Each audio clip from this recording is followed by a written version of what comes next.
Welcome to another episode of Totally Wild.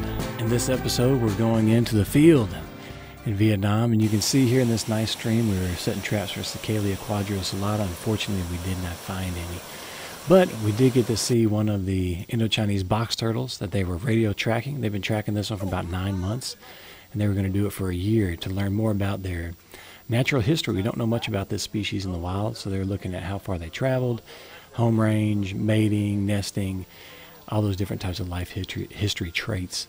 So we're excited to see what they come up with when they finish this study.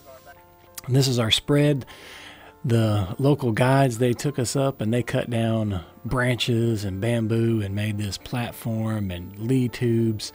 It was a very nice spread that we couldn't have done it without them. Really good food. That's the nicest I've camped out in Asia in my life.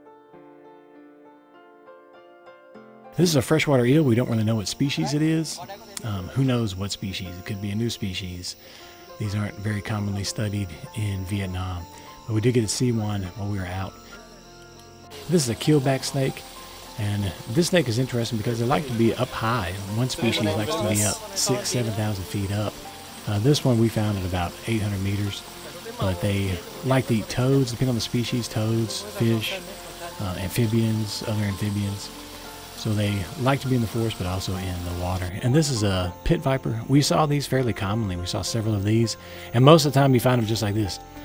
They're hanging from a tree branch. This one was hanging from a vine off a rock.